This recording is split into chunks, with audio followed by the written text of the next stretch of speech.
ಇಲ್ಲಿನವರೆಗೂ ಸಹ ತಾವೆಲ್ಲರೂ ಬಂದು ಈ ಒಂದು ಕಾರ್ಯಕ್ರಮವನ್ನು ಗೊಳಿಸೋದಕ್ಕೋಸ್ಕರ ಬಂದಿದ್ದೀರಿ ಅಂತ ತಮಗೆಲ್ಲರಿಗೂ ಆಭಾರಿಯಾಗಿ ತಮಗೆಲ್ಲರಿಗೂ ವಂದಿಸ್ತೇನೆ. ಪ್ರಥಮವಾಗಿ ಈಗ ತಮಗೆಲ್ಲರಿಗೂ ಗೊತ್ತಿದೆ, ಸಾರಥಿ ಆದಮೇಲೆ ನಾನು ಸುಮಾರು 13 ವರ್ಷಗಳ ಕಾಲ ಸಿನಿಮಾ ಮಾಡೋಕ್ಕೆ ಹೋಗಲಿಲ್ಲ. ಕಾರಣ ಆಕಸ್ಮಿಕವಾಗಿ ಬಂದೆ ಸಿನಿಮಾಕ್ಕೆ. ನಿಜವಾಗ್ಲೂ ನಾನು ಸಿನಿಮಾ ಮಾಡಬೇಕು ಅಂತ ಸಾರಥಿ ಬಂದಿರಲಿಲ್ಲ, ಆಕಸ್ಮಿಕವಾಗಿ ಬಂದೆ.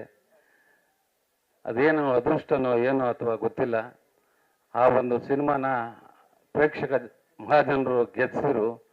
ತಮ್ಮೆಲ್ಲರೂ ಸಹಕಾರ ಕೂಡ ಇತ್ತು. ಅವತ್ತಿನ್ನ ಹೊಸದಾಗಿ ಮಾಧ್ಯಮಗಳು, ಮೀಡಿಯಾ ಚಾನಲ್ಗಳು ಇನ್ನೂ ಹೊಸದಾಗಿ 2-3 ಚಾನಲ್ಗಳು ಬಂದಿದ್ದು. ಏನಾದರೂ ನಾವು ಹೋಗ್ಬೇಕಾದ್ರೆ ಪತ್ರಿಕೆಗಳ ಮುಖೇನನೇ ಹೋಗ್ಬೇಕಿತ್ತು. ಅಂಥ ಒಂದು ಸಂದರ್ಭದಲ್ಲಿ ತಾವೆಲ್ಲರೂ ಸಹ ನನಗೆ ಹೆಚ್ಚು ಒತ್ತು ಕೊಟ್ಟು ನನ್ನನ್ನು ಈ ಮಟ್ಟಕ್ಕೆ ಬೆಳೆಸಿದ್ರಿ. ನನಗೆ ಸಿನಿಮಾ ಮಾಡಿದ್ದಾಯಿತು, SS ಬಂದಿದ್ದಾಯಿತು, ಸ್ಟೇಟ್ ಅವಾರ್ಡು ಬಂತು. ಮುಂದೇನಾದ್ರೂ ಮತ್ತೆ ಸಿನಿಮಾ ಮಾಡಿದಾಗ ಎಲ್ಲಿ ಏನಾಗ್ಬಿಡುತ್ತೋ, ಬಂದಿರೋ ಹೆಸರೆಲ್ಲ ಕಳ್ಕೊಂಡ್ಬಿಡ್ತೀನೋ ಅಂತ ತುಂಬ ಭಯನೂ ಇತ್ತು. ಕಾರಣ ಯಾಕಂದ್ರೆ ಕತೆ ಕೇಳ್ತಾ ಇದ್ದೆ, ಕತೆನಲ್ಲಿ ಹೂಳಿರ್ತಿರ್ಲಿಲ್ಲ. ಎಷ್ಟೋ ಜನ ಮೊದಲು ಡೈರೆಕ್ಟರ್ಗಳು ಹೇಳ್ತಾ ಇದ್ರು, ಸರ್ ಹಿಂಗೆ ಮಾಡ್ಬೋದು ಸರ್, ಹಿಂಗಿದೆ ಸರ್, ನೀವೇನಿಲ್ಲ ಸರ್, 10 ಕೋಟಿ ಹಾಕಿದ್ರೆ 50 ಕೋಟಿ ಮಾಡ್ಬೋದು ಸರ್ ಅಂದರು. ನಾನು ಸ್ವಾಮಿ, ನಾನು ದುಡ್ಡು ಮಾಡೋಕ್ಕಂತೂ ಬಂದಿಲ್ಲ, ನನ್ನ ಪ್ರೊಫೆಷನ್ನೇ ಬೇರೆ. ಏನೋ ನನಗೆ ಆಕಸ್ಮಿಕವಾಗಿ ಬಂತೇನೋ ಗೊತ್ತಿಲ್ಲ, ಈ ಮಟ್ಟಕ್ಕೆ ಹೆಸರು ಬಂದಿದೆ. ಜನತೆ 100-150 ರೂಪಾಯಿ ಕೊಟ್ಟು, ಅವತ್ತು ನಮ್ಮ ಸಿನಿಮಾ ಇದ್ದಾಗ 60 ರೂಪಾಯಿ 80 ರೂಪಾಯಿ ಇತ್ತು. ಹಳ್ಳಿ ಕಡೆ 40 ರೂಪಾಯಿ 60 ರೂಪಾಯಿ ಇತ್ತು. 10 ಸತಿ ಬಂದು ನೋಡಿ ಈ ಮಟ್ಟಕ್ಕೆ ವಿಜಯ ಗೆಲ್ಸಿದ್ದಾರೆ. ನನ್ನ ಬಗ್ಗೆ ಏನೋ ಒಂದು ಓಪಿಟ್ಕೊಂಡಿರ್ತಾರೆ. ಯಾವುದಾದ್ರೂ ಮತ್ತೆ ತಮಗೆಲ್ಲರಿಗೂ ಗೊತ್ತಿರ್ಬೋದು, ಏನೋ ಅಂತಿಂತ ಸಿನಿಮಾ ಮಾಡಿದ್ರೆ ಎಲ್ಲಿ ಬಂದಿರೋ ಹೆಸರು ಕಳ್ಕೊಂತೀನೋ ಅನ್ನೋ ಒಂದು ದೃಷ್ಟಿಯಿಂದ ನಾನು ಸಿನಿಮಾ ಮಾಡೋಕ್ಕೆ ಹೋಗಲಿಲ್ಲ. ಇವತ್ತಿನ ಜನ್ರೇಷನ್ಗೆ ಕತೆ ಹೇಗಿರಬೇಕು, ಕಂಟೆಂಟ್ ಅನ್ನೋದ ಈಗಿನ ಜನ್ರೇಷನ್, ನನ್ನ ಮಗ ಹೇಳ್ದ, ಪಾಪ ತುಂಬ ಬುದ್ಧಿವಂತರಿದ್ದಾರೆ ಜಡೇಶ್ ಸರ್ ಅವರು, ನೀವು ದಯವಿಟ್ಟು ನಾನೇ ನಿಮ್ಗೆ ಹೇಳಿದೆ ಸಿನಿಮಾ ಮಾಡಿದ್ರೆ ನಾನು ನಿಮ್ಮ ಜೊತೆಲಿರಲ್ಲ ಅಂತ, ನೀವು ಮಾಡಿ ಪಪ್ಪ ಅಂತ ಹೇಳಿದ್ರು. ಅವಾಗ ನಾನು ಜಡೇಶ್ ಸರ್ ಅವ್ರನ್ನ ಆಯ್ತಪ್ಪ ಕರ್ಸೋಣ ಅಂತ ಹೇಳ್ಬಿಟ್ಟು ಕರೆಸಿದ್ವಿ. ಒಂದೇ ವಾರದಲ್ಲಿ ನಾವು ಪ್ರಿಪ್ರೇಷನ್ ಇಲ್ಲ, ಸಿನಿಮಾ ಮಾಡಬೇಕು ಅಂತಲೂ ಇರಲಿಲ್ಲ. ಅವ್ರ ಕತೆ ಹೇಳಿದ್ರು, ವಿಜಯ್ ಸರ್ ಹತ್ರ ಹೋಗೋಣ ಸರ್ ಅಂದರು. ವಿಜಯ್ ಸರ್ ಬಗ್ಗೆ ಹೇಳಬೇಕು ಅಂದರೆ, ನಾನು ಸಾರಥಿ ಆದ 2 ವರ್ಷದಲ್ಲೇ ಅವ್ರ ಸಿನಿಮಾ ಮಾಡಬೇಕಾಗಿತ್ತು. ಏನೋ ಕಾರಣಾಂತರದಿಂದ ಅದಾಗಲಿಲ್ಲ. ನಾವು ಹೋದ್ವಿ ಸರ್ ಹತ್ರ. ವಿಜಯ್ ಸರ್ ಅವರು ತುಂಬ ಸಂತೋಷಪಟ್ಟು, ಬನ್ನಿ ಸರ್, ಏನು ಮಾತಾಡಲಿಲ್ಲ. ಎಲ್ಲರೂ ಹೇಳ್ತಾರೆ, ಯಾವ ರೆಮ್ಯುನರೇಷನ್ ಬಗ್ಗೆನೂ ಮಾತಾಡಿಲ್ಲ, ಏನು ಮಾತಾಡಿಲ್ಲ. ಸಿನಿಮಾ ನೀವು ಮಾಡ್ತೀರಾ ಸರ್, ಹೇಳಿ ಸರ್ ಅಂತ ಹೇಳಿ ತುಂಬ ಖುಷಿ ಆಯಿತು. ಇವತ್ತು ಮೊನ್ನೆ ಒಂದು ದಿವಸ ನಾವು ಇನ್ನು ಸೆಟ್ಟಲ್ಲಿ ಜೂನಿಯರ್ ಸಹ ಬಂದಿರಲಿಲ್ಲ.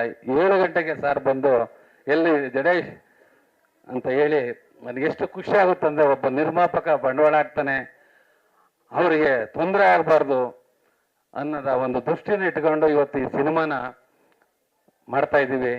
ಇವತ್ತು ಏನು ನಮ್ಮ ವಿಜಯ್ ಸರ್ ಅವರು ಮುಂದೆ ನಾನು ಹೇಳ್ತಾ ಇದ್ದೀನಿ, ನಿಜವಾಗ್ಲೂ ಹೇಳ್ತೀನಿ, ತುಂಬ ಎತ್ತರಕ್ಕೆ ಬೆಳೆಯುವಂಥ ವ್ಯಕ್ತಿ. ಕಾರಣ ಒಂದು ಟೇಕಲ್ಲಿ ಏನಾದರೂ ಒಂದು ಸ್ವಲ್ಪ ಕಡಿಮೆ ಬಂದರೂ ಸಹ ಅವರು, ಜಡೇಶ್ ಇನ್ನೊಂದು ಶರ್ಟ್ ಮಾಡ್ಬಿಡ, ಇನ್ನೊಂದು ತಗೊಳ್ಳೋಣ ಅಂತ ಹೇಳಿ, ಅದನ್ನು ಯಾರೇ ಆಗಿರಲಿ, ಬಿಡೋ ನಾನು ಮಾಡಿದ್ದೀನಿ ಅಂತ ಏನಾದ್ರು ಡೈರೆಕ್ಟ್ರ್ ಕೇಳಿದಾಗ ಕೆಲವರು ನೋಡಿದಿರಲ್ಲ ಹೇಳ್ತಾರೆ. ಆದರೆ ಸಾರ್ ಹಂಗಲ್ಲ, ನೋಡ್ಬಿಟ್ಟು ಮಾನಿಟ್ರಲ್ಲಿ ಬಂದು ಇನ್ನೊಂದು ಟೇಕ್ ತಗೊಳಮ್ಮ, ಹಿಂಗೆ ಮಾಡಮ್ಮ ಅಂತ ಹೇಳ್ತಾರೆ. ತುಂಬ ಖುಷಿ ಆಗುತ್ತೆ. ಇವತ್ತು ಅಂತ ಒಂದು ವಿಜಯ್ ಸರ್ ಹುಟ್ಟುಹಬ್ಬ, ಅವರು 100 ವರ್ಷ ಚೆನ್ನಾಗಿ ಬಾಳಲಿ, ತುಂಬ ಎತ್ತರ ಬೆಳಿಬೇಕು ಅಂತ ಮತ್ತೊಮ್ಮೆ ಅವ್ರಿಗೆ ಆಶಿಸ್ತೇನೆ. ಅದೇ ರೀತಿ ರಿತನ್ಯ ಇವತ್ತು ಅಂಬೆಗಾಲಿಡ್ತಾ ಈ ಸಿನಿಮಾ ರಂಗಕ್ಕೆ ಬಂದಿದ್ದಾರೆ.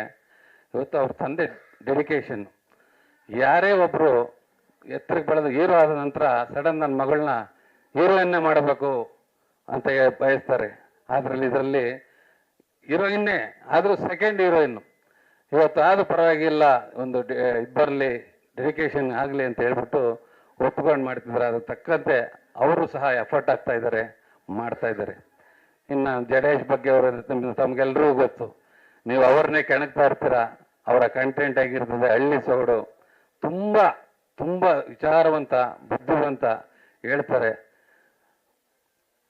ಗಾತ್ರ ಚಿಕ್ಕದಾದ್ರೂ ಕೀರ್ತಿ ದೊಡ್ಡದು ಅಂತ. ನೋಡಕ್ ಕೂಳಾಗಿದ್ರು ಅವರ ಒಂದು ಬುದ್ಧಿ ಇದೆಯಲ್ಲ, ತುಂಬಾ ವೆರಿ ವೆರಿ ಟ್ಯಾಲೆಂಟೆಡ್ ಮನುಷ್ಯ. ನಿಜವಾಗ್ಲೂ ಆ ಮನುಷ್ಯ ಇವತ್ತು ಏನೆಲ್ಲ ಹೇಳ್ತಾರೆ ಪ್ಯಾನ್ ಇಂಡಿಯಾ ಅಂತ, ವರ್ಲ್ಡ್ ಇಂಡಿಯಾ ಆಗ ಮಟ್ಟಕ್ಕೆ ಆ ಮನುಷ್ಯ ಬೆಳೀತಾರೆ ಅಂತ ಈ ಸಂದರ್ಭದಲ್ಲಿ ತಮ್ಮೆಲ್ಲರ ಮುಖೇನ ಹೇಳಕ್ ಸಹ ಬಯಸ್ತೀನಿ. ಅದೇ ರೀತಿ ಮಾಸ್ತಿ ನನ್ನ ಗೆಳೆಯ, ನಮ್ಮ ಏರಿಯಾದಲ್ಲೇ ನಾವಿಬ್ಬರು ಒಂದೇ ಕಡೆ ವಾಸ, ಮಹಾಲಕ್ಷ್ಮಿ ಹೋಟೆಲ್ ಅವ್ರಿರೋದನ್ನು ಅಲ್ಲ ಏರಿಯಾ ಒಂದೇ ಏರಿಯಾದಲ್ಲಿ. ತಮ್ಗೆಲ್ರಿಗೂ ಗೊತ್ತಿದೆ ಅವ್ರ ಬಗ್ಗೆ ನಾನು ಏನು ಹೇಳಕ್ ಹೋಗಿಲ್ಲ. ಅವರಿಬ್ರು ಅಂದ್ರೆ ಸಿನಿಮಾದಲ್ಲಿ ಆ ಕತೆ ಯಾವ ರೀತಿ ಹೋಗ್ತದೆ ಅಂತ ಆ ಡೈಲಾಗ್ಗಳು ಕೇಳ್ತಾ ಇದ್ರೆ ಯೂತ್ಸ್ಗೆ ಒಂದು ಇನ್ಸ್ಪಿರೇಷನ್ ಇರ್ತದೆ ಅಂತ ಒಬ್ಬ ಡೈಲಾಗ್ ರೈಟ್ರು. ಅದೇ ರೀತಿ ನಮ್ಮ ಶ್ರೀಕಾಂತ್ ಹೊಸದಾಗಿ ಈಗ ಅವರು ಸಹ ಅವ್ರ ಜೊತೆ ಸೇರ್ಕೊಂಡು ಅವರು ಒಂದು ಒಳ್ಳೆ ಮಟ್ಟದಲ್ಲಿ ಬೆಳೀತಾ ಇದ್ದಾರೆ. ಈಗ ತಾನೇ ನಮ್ಮ ವಿಜಯ್ ಸರ್ ಅವರ 20 ವರ್ಷದ ಬಾಂಧವ್ಯದ ಒಬ್ಬ DYSP ಸರ್ ಬಂದಿದ್ದಾರೆ ನೋಡಿ. ಒಬ್ಬ ಅಧಿಕಾರಿ ಆದ್ರೂ ಒಬ್ಬ ಸ್ನೇಹಿತ ಹುಟ್ಟುಹಬ್ಬಕ್ಕೋಸ್ಕರ ರಜಾ 3 ಅವರ್ ಆಗ್ಲಿ ನಾನು ಹೋಗ್ಬೇಕು ಸರ್, ನಾನು ವಿಜಯ್ ಸರ್ ವಿಶ್ ಮಾಡ್ಬೇಕು ಅಂತ ಬಂದಂತ ವ್ಯಕ್ತಿ ಇವತ್ತು ನಮ್ಮೊಂದಿಗಿದ್ದಾರೆ. ತುಂಬಾ ಖುಷಿ ಆಯ್ತು ಸರ್ ತಮ್ಮ ನೋಡಿ. ಅದೇ ರೀತಿ ನರಸಿಂಹ ಅವರು ಇವತ್ತು ದೊಡ್ಡ ದೊಡ್ಡ ಪ್ರೊಡಕ್ಷನ್ ಅಲ್ಲಿ, ರಾಕ್ಲೈನ್ ಪ್ರೊಡಕ್ಷನ್ ಅಲ್ಲಿ ಎಲ್ಲ ಕಡೆ ಕೆಲಸ ಮಾಡಿದಂತ ವ್ಯಕ್ತಿ, ತುಂಬಾ ಅನುಭವಸ್ಥ ವ್ಯಕ್ತಿ. ಅವರು ಸಹ ನಮ್ಮ ಇದರಲ್ಲಿದ್ದಾರೆ. ತಮಗೆಲ್ರಿಗೂ ಅಜನೀಶ್ ಲೋಕನಾಥ್ ಅವ್ರ ಬಗ್ಗೆ ಗೊತ್ತೇ ಇದೆ. ಮತ್ತೆ KM ಪ್ರಕಾಶ್ ರೆಡ್ಡಿ ನಮ್ಮ ಸಾರಥಿನಲ್ಲೂ ಸಹ ಮಾಡಿದ್ರು. ಸ್ವಾಮಿ ಅವರು ಕ್ಯಾಮ್ರಾಮ್ಯಾನು, ಈಗಾಗಲೇ ಅವರು ಹಿಂದಿನಲ್ಲೂ ಸಹ ಮಾಡ್ತಾರೆ, ತೆಲುಗಿನಲ್ಲೂ ಮಾಡ್ತಾ ಇದ್ದಾರೆ. ಇನ್ನು ಹೆಚ್ಚಿನ ಅವಕಾಶಗಳು ಸಹ ಅವ್ರಿಗಿದೆ. ಈ ನಮ್ಮದ ಒಂದು ಸಿನಿಮಾ ಮುಗಿಸಿದ ಮೇಲೆ ಅವರು ಜಾಕೀರ್ ಶರೀಫ್ನವರು ಸಿನಿಮಾ ಕೂಡ ಮಾಡ್ತಾ ಇದ್ದಾರೆ, ಈ ಟೈಗರ್ ಶರೀಫ್ ಅವ್ರದ್ದು. ಇನ್ನು ನನ್ನ ಮಗನ ಬಗ್ಗೆ ನಾನೇನು ಹೇಳೋಂಥ ಅವಶ್ಯಕತೆ ನನಗಿಲ್ಲ. ನಿಜವಾಗ್ಲೂ ಹೇಳ್ತೀನಿ, ತಂದೆಯಾಗಿ ಇಂಥ ಅದು ಹೇಳೋದಕ್ಕೆ ನನಗೆ ಇದಾಗುತ್ತೆ. ನಿಜವಾಗ್ಲೂ ತುಂಬ ಸಂತೋಷ. ಇನ್ನು ನಂದೇನು ಹೇಳೋದಕ್ಕೆ ಹೆಚ್ಚು ಬಿಡೋದಿಲ್ಲ.